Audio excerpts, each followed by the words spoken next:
This is my Porsche, the underdog supercar that I bought from the auction around 2 years ago. Check out this engine. Woo! And since the day I bought it, it had an oil leak. It's only a mist, but an oil leak is an oil leak. And since we are waiting on parts to fix the Range Rover, the 5 liter, if you have been following, we have a lot of time on our hands. So why not try and to fix that leak? I think it's coming from the rear main seal. And in return, we get to experience other things like transmission, because I think I need to remove the transmission to fix that rear main seal. And transmission on this Porsche is manual and it's different. So this is the Range Rover transmission, and I wonder, what is it like to work on a transmission on the Porsche? Is it smaller? Is it bigger? Is it heavier? Also, it's a manual transmission, and I've never ever actually seen a manual transmission. Remember, I'm all new into this, and I've only worked on a Range Rover, hence why I am incorrectly dressed. I think that's what it's called. I have a Land Rover t-shirt rather than a Porsche t-shirt. So it's all learning experience, and I wanna see if you guys actually like these kind of videos, or you just want a Range Rover video. Anyway, let's put the Porsche on the ram and see what's underneath and actually where the leak is coming from. At the moment, we're only assuming it's coming from the rear main seal.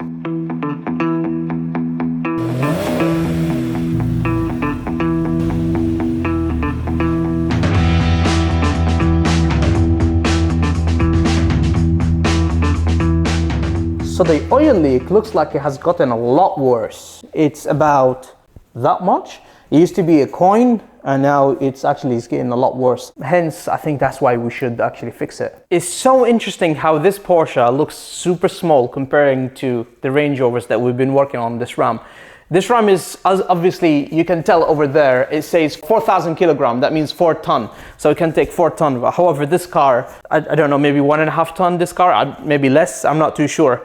But it's so light, so small, it's crazy. And also, I'm sure you have noticed that there is no roof. Now, this car is very special because it comes with 2 options, which is a rare option. You can have hard top, or you can have a soft top that you can open and close. Usually, you'll see it with a soft top. However, you can get both here, which is really amazing. Something else, now this Range Rover. I'm used to Range Rovers. This Porsche, now some Porsches have the engine in the front. This one doesn't have it in the front. It's actually a place to put the shopping bags and spare tire. This is a spare tire. So you might be thinking, yes, it is in the back as other Porsches. No, it's not in the back. This is where you keep all your shopping bags. This is why we have shopping bags here. But what you can access from the back, you can actually top up the oil, check the coolant, and check the oil level, but that's it. You cannot access the engine. So you're asking, okay, the engine is not in the front, the engine is not in the back. Where is the engine? Actually, the engine is in the center of the car here to provide 50-50 balance. So you have the engine here, and then you have some stuff in the front like the battery and so on, and that provides 50-50 balance on the car. The car is very strong in the turns. This is why I said it's the underdog of supercars. Driving this car, first of all, is extremely loud.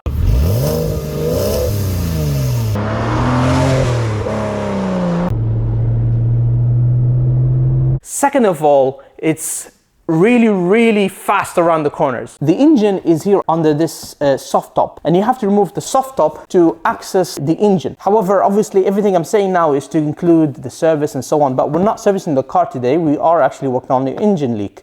Engine leak? I think it's an engine leak, or maybe transmission leak, or rear main seal. We're gonna have to see really. But I think Alex likes it in this position, isn't it, Alex? Yeah. When it's no roof or anything like that, it's really cool. This car, I would say, is 50-50. It's not top spec, it's okay. I don't have any rips in the leather. So the engine is literally, you'll be driving, and the engine is literally right here behind you. You have to remove this panel to change the belt, which is crazy. The accessories are here, the water pump and so on. So you'll be driving, and you would feel the engine right behind you, on your back. So when this is like this, you'll be driving in that position, and it's crazy how you could feel the engine. And that's why I said it's a supercar. And this is a manual as well. So it's 5-gear manual, which is amazing. I put an aftermarket stereo because it doesn't have Bluetooth. Of course, this is an old car. This is a 2002, but it's not the early generation. This is the 0.2. So it's like I don't know what is it called. I think it's 0.2. It's kind of facelift, yeah, it's kind of facelift. To open the boot, and the trunk, whatever it's called, open both of stuff here. They are electronic, they're not manual like the first generation. Anyway, so we lift the car and see how it looks like underneath? Yeah, let's do it. So, a quick change of clothes and gloves are on. This video will be quick and fast and we'll get down to action really quick. I'm gonna fix everything. Well, hopefully that's the plan. Disassemble everything, remove the transmission, order the parts and put everything back. So basically the car is working, you've just heard it. And I want it working again at the end of this video. Let's see how that works. So I can see the leak is directly coming from here. And you can see the drips. This is the engine here and transmission is here. So it's the connection between the engine and transmission. So what we need to do is separate them and see what's going on inside. And apparently this is a common thing in these engines. So we need to remove everything, but I can see some rust on the exhaust. I'm not sure, should we modify the exhaust? Should we upgrade the exhaust while we're here? We'll see how it goes. It depends on the job, okay? We'll see how it goes. Let's start disassembling everything underneath the car.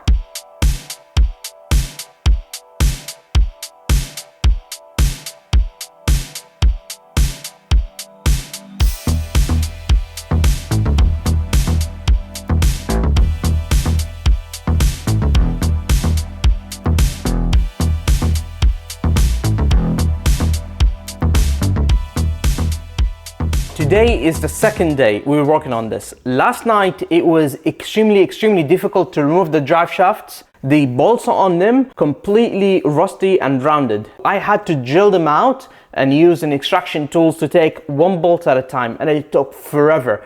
Half a day just removing the drive shaft. Now this drive shaft is at the very end, so we'll have to remove it now. Let me show you how it's done. Like that, and it just comes off, and it's that simple. I think that was is that right, Alex? That was the longest that it took us. Yes. Everything else was easy. This was the longest. Yes. Let's remove these cables and remove some other stuff around it, but we're getting very close to removing the transmission, and bear in mind we don't know the problem yet. We think it's from the rear main seal, but let's see. Let's drop the transmission and then we can move on forward.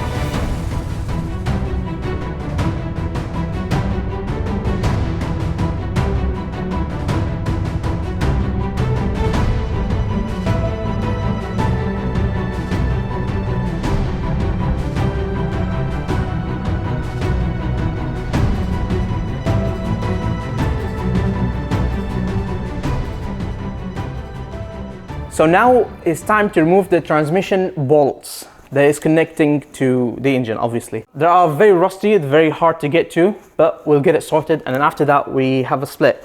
And for the first time ever, for me at least, I will see a manual transmission and manual, what's it called? There's no, you know, in the automatic one we have like a, what did we call it? A torque converter.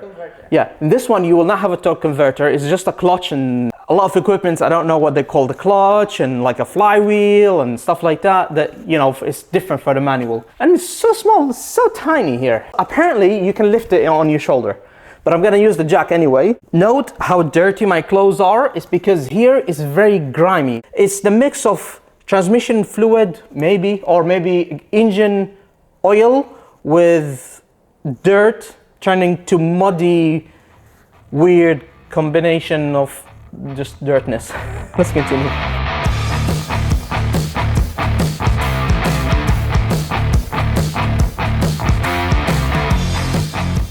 So I think they're splitting now, but it needs, I think it needs shifting backwards. Wow, I just lifted it with my hand. It's very light. Very light? Yeah. Not light, but manageable. Yeah, someone can do it with their hand.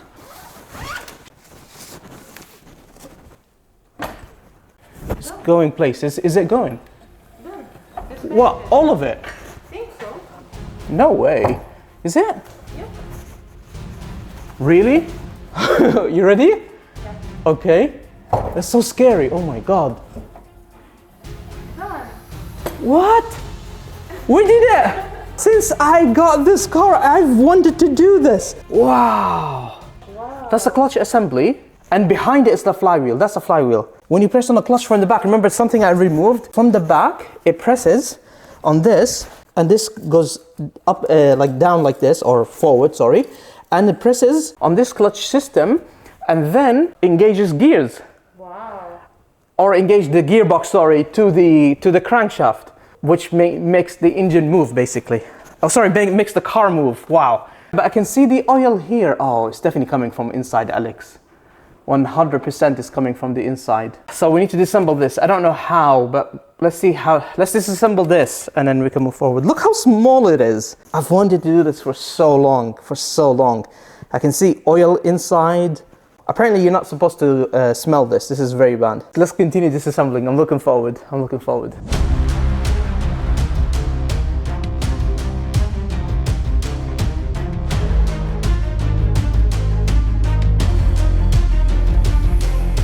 So basically, this is the clutch. I'm glad we're doing this because you can see it started to wear here. Can you see? It reached the rivets. Yes. So that needs replacing as well. Well, I'm glad we're here. That's the first time ever. I've heard about this, but I've never ever seen it. Clutch are not meant to last forever. Maybe it's every, I don't know, like 50,000 miles, I think, or something like that. It needs replacing.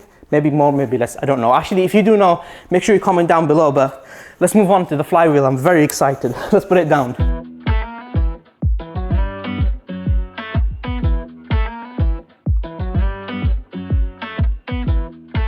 So we're closing on day number 2, and you can see we found out the leak. Like, it's very obvious that the leak is coming from here. It's dripping down through the holes from here and then on the floor. What do we need to do at this stage? At this stage, obviously I cannot do anything today. We're gonna have to order a new, I'm gonna get genuine stuff, by the way, as usual. So I'm gonna get a new seal. Okay, so I'll go to Porsche, get a new seal. But anyway, that's the end of day 2, and I'll see you tomorrow at day 3. Day 3, but it's actually 2 days later. I did wear my old dirty t-shirt because we're gonna get even more dirty now. The car has produced a lot of dirt on the floor, and during this short break, I have been cleaning the engine and behind the flywheel, not the flywheel, sorry, the seal and so on, and to prepare for the rear main seal. And I bought one from Porsche. I literally just went on Porsche, like I said to you, I'm gonna go to Porsche, and I bought one from there, and it's a genuine rear main seal. However, it's never easy with me. I'm not sure why. It's never easy. The situation is, if you come closer, this is the rear main seal, okay? So I cleaned all up, and I actually put the rear flywheel here. I put the flywheel back and I turned the engine. And then I removed the flywheel, and then I'm not seeing any leaks, but look, I'm seeing leaks from here. So there's a leak coming from the IMS, which is very bad. Now, the thing is, you have to know, at this point, I should panic, right? I should panic, and I should go, oh my God, my engine is about to explode, and I should take this out and replace it with a new bearing. I looked online. Now, bearings, they are from about 600, 700 up to 1,000, 1,500 pounds to buy a new bearing. And there's a lot of aftermarket bearings. So I was like, okay, just calm down and just let's call Porsche and see if they have one. So I called them up and they go, no, we do not sell this bearing. And I was like, what do you mean? Well, I need it. And they said, no, we don't sell it. You have to buy the full shaft, the whole thing inside. And they don't sell it on its own. I'm like, okay, well, that's a problem. That's a big problem. Now, I sat here while I was cleaning, and so I cleaned even further, and I sat here and I was watching the engine, and I was just thinking, and I was just going, what am I doing? And I just thought, just 1 second, you have been driving the car for, what is it, 18 months now, Alex? 18, 19 months? Yeah, 18 months. I have been driving the car for 18 months with this leak. So it can't be the bearing. Something is not right. Something is not adding up. So I left the car for another day, and I came back, and definitely the leak is coming from here. So when I thought, and I looked at the part, and something that I've missed, because I panicked. There is another seal behind this cover. There is a chance that the leak is not coming from the bearing, it's coming from the seal. And the bearing is absolutely fine. This car has over 120,000 miles. And from my understanding, if the bearing is going to fail, it will fail at earlier stages, not now. Not at 120,000 miles. And it looks like maybe it has been already replaced, I'm not too sure, because I can see here everything is clean. But regardless, now we're just playing the guessing game. This was 34 pound, Alex, 33 pound, 35, yeah. 34, 35, yeah. It's just over 30 pound, okay? Yeah. So it's not expensive. And the job was supposed to be a 30 something pound. Now the job is gonna go from that to a lot more, a lot more, close to £1,000. Oh, I didn't tell you, you need a special tool to remove it, that's another 200 pound. And you need the timing tool, another 200 pound. So you need that tool, this tool, and there's a lot going on. So I think the first thing we need to do before we panic is remove this thing here that looks like a triangle, remove it and see the seal. If the seal is damaged, and if the bearing, we can test the bearing. If the bearing is okay and the seal is damaged, wow, that's a big relief. The seal is not much. I think it's another 15 pound, 20 pound, not much. We replace the seals, we put everything back, and then we can test the car with the transmission out. We can test the car and see if we have a leak or not. If that was the case, I am very, very relieved. But to do so, I had to buy tools, which it cost me another 80 pounds. So this is about 85 pound tool. Well, it's a timing tool for the Porsche, specifically for this one. It's a replica, it's not genuine. They're bought from eBay. Let me show you. This is to time and to work on the engine. So if you're rebuilding the engine, this is what you need. However, in our situation, we only need two things. This and this. This is a pin, and this is to align the camshaft. Because what we need to do, we need to remove the tensioners. So I'm gonna climb up, go behind the seats, and remove the panel. Remember I told you about a panel that goes behind the seats at the beginning of the video. I'm gonna remove that panel, and I'm gonna move the crankshaft to turn it where I can put a pin, the one I just showed you, on the timing, and lock the crankshaft in the timing position. So this here is the panel in question. I need to remove this panel here, and it's held by those 4 bolts or whatever it is. But we need to remove it. Let's remove it. I should have done this while I was downstairs, isn't it, Alex? I should have removed the panel when I was downstairs. Let's remove this. You got it? Yeah. Perfect. This is the heat shield, of course. And then we have here a small gap with a few bolts around. We need to remove this. Okay, so that's how it looks like at the moment. And what I did, this is the crankshaft. I moved the crankshaft and I put the pin here to lock it. So that's locked.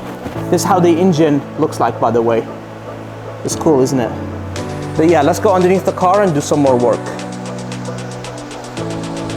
So now that we have locked the crankshaft, next what we need to do is lock the camshafts. Basically, I'm going to be using this tool to lock the camshafts. You cannot see it, but it's on this side here. A few moments later. So I managed to lock the cams, and I had to modify the tool a little bit to use my own screws and so on, because it's very, very, very tight. Hence, that's why we didn't film there. You basically cannot see. But what's important is there's a 2 tensioner.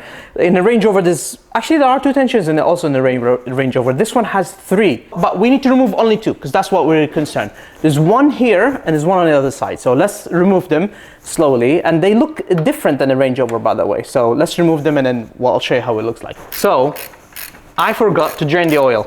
So I'm gonna put the tensioner back, drain the oil, and then remove the tensioner. Try not to hold me down, feel alive when I'm in this town. Look at those beautiful stars, I wanna drive a faster car. Nothing can break me, no, nothing can break me. Try not to hold me down, feel alive when I'm in this town. Look at those beautiful stars, I wanna take a trip to Mars. Nothing can break me. Okay, so now we remove the cover and we'll inspect the seal. Now I noticed that the screws, they have some silicone around them, so I think someone has been here already. Possibly the bearing was already changed. I'm not too sure. But maybe they changed the bearing but not the seal. Maybe, we're not too sure. If it was the bearing problem, it's extremely expensive, like 600 and above. Yeah. If it was a seal problem, it's only under £30, problem is solved. So I hope it's a seal problem. Now I am trying to shake the bearing and it's steady. It doesn't move whatsoever, so that's good. But maybe when it's all out, it's a different situation, we'll see.